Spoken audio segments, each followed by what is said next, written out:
안녕하십니까. 국민의힘 당대표로 이준석이 선출이 됐습니다.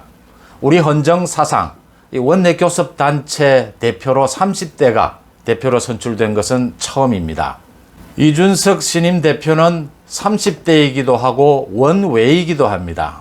그러니까 지금 열리고 있는 서울 여의도 중앙당사, 국민의힘 중앙당사에서 전당대회가 열리고 있는데 그 결과가 조금 전에 발표가 됐습니다. 이준석 42%, 나경원 31%, 주호영 14%, 조경태 6%, 홍문표 5%.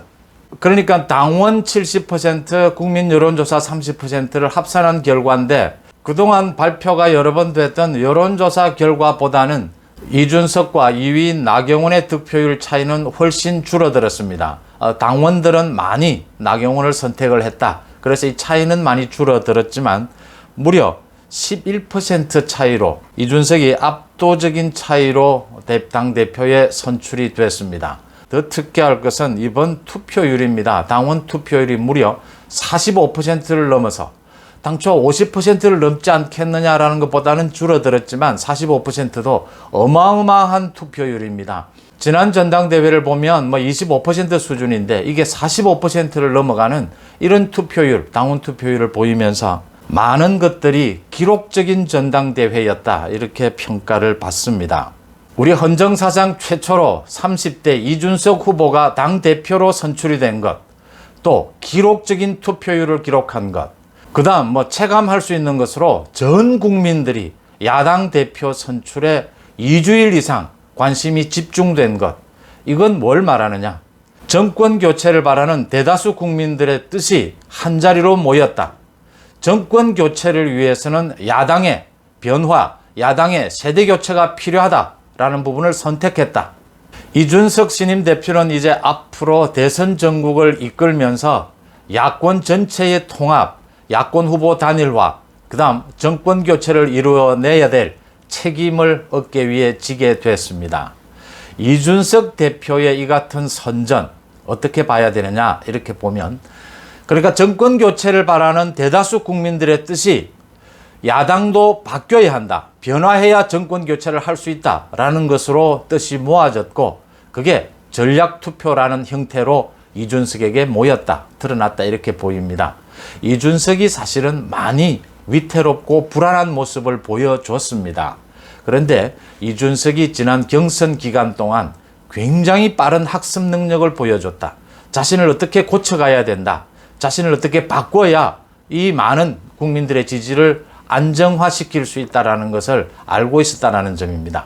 그러니까 윤석열, 안철수와 그 손을 잡는 부분에 있어서도 좀 위태로운 부분이 있다라는 지적은 굉장히 유효했습니다. 근데 이준석이 빠른 속도로 윤석열과 안철수에 대해서 자신은 공정한 입장에서 경선을 관리하겠다라는 것을 내세우면서 그래도 안정감을 주는 데 성공했다 이렇게 보입니다. 나경원을 비롯한 주호영, 중진들이라고 볼 수 있는 분들의 나름 선전했지만 이렇게 변화의 물결에 적응하는 데는 실패했다. 이준석의 그 불안감에 대해서 제대로 공략하는 데도 실패했고, 또 후보 단일화를 하는데도 실패하면서 이미 경선 초반부터 훌쩍 앞서가고 있는 이준석을 따라잡기 위해서는 아무리 중진이지만 초반에 후보 단일화를 통해서 선명한 양자 대결 구도를 만들어줬어야 하는데 그러지 못한 부분들이 있다. 모두 선전했고 굉장히 훌륭한 전당대회였고 전 국민의 기대를 끌어들이는 그 흥행, 놀라운 것이었고 정권 교체의 기대를 더 높일 수 있는 그런 전당대회였다. 조경태를 비롯한 홍문표 후보가 보여준 그 안정감 있는 경륜, 높이 평가받을 수 있고, 이번 전당대회에 참여한 모든 후보들이 대선 전국에서 야권의 통합 정권 교체에 훌륭한 역할들을 맡아야 한다, 맡게 될 것이다 이렇게 예상이 됩니다.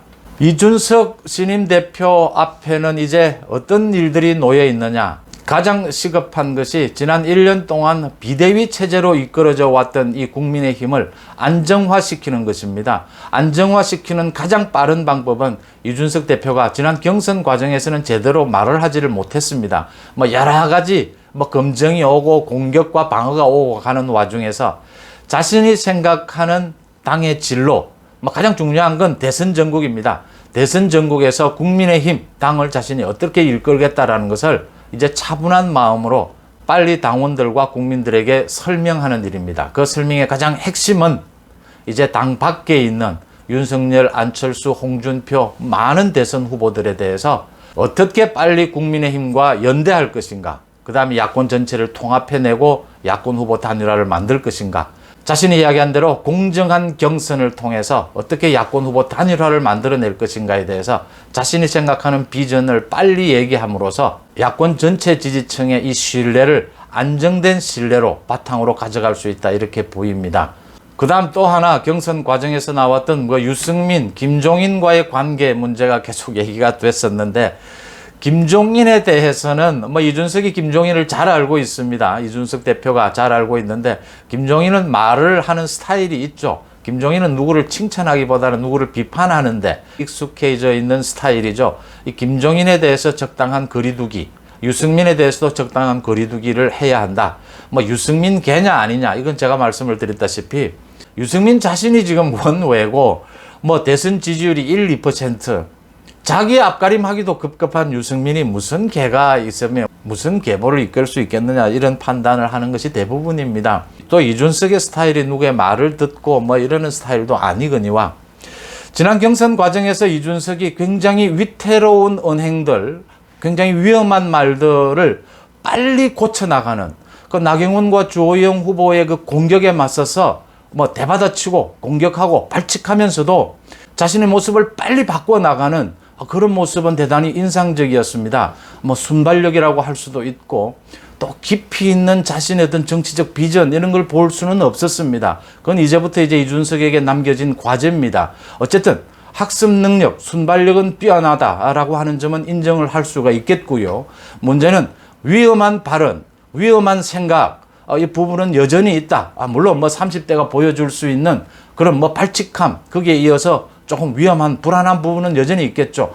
그런 부분들을 안정화시켜 나가는 작업, 이준석 자신이 이미 얘기를 여러 번 했습니다. 당의 중진들을 어떻게 활용할 것인가, 자신의 불안감을 좀 해소시킬 수 있는 그런 자신의 비전을 발표하고 당의 중진들을 잘 활용하는 이런 모습들을 통해서 빠른 속도로 안정감 있는 당 운영 체계를 만들 수 있을 테고, 가장 시급한 것은 자신이 공개적으로 이야기한 것도 나쁘지 않았어요. 그래, 안철수와 내가 사이가 좋지 않다. 하지만 공적인 합당의 부분에 있어서, 공적인 관계에 있어서 우리가 문제될 것은 아무것도 없다. 괜찮다고 봅니다. 그런 자세는 안철수, 윤석열, 또 더 나아가서 최재형, 김동연까지 다 같이 손을 잡는 방안을 빨리 자신의 비전, 생각을 밝혀서 이번에 이렇게 모인 과거에 볼 수 없었던 전 국민적인 이 지지를 야권 통합, 정권 교체의 에너지로 전환시킬 수 있는 그런 능력을 발휘하기를 기대를 해봅니다. 헌정사상 최초로 30대 당대표가 선출이 됐습니다. 이걸 정권 교체의 바람, 정권 교체의 기대로 연결해 가기 위한 지혜가 더 필요해진 시점이라고 봅니다. 고맙습니다.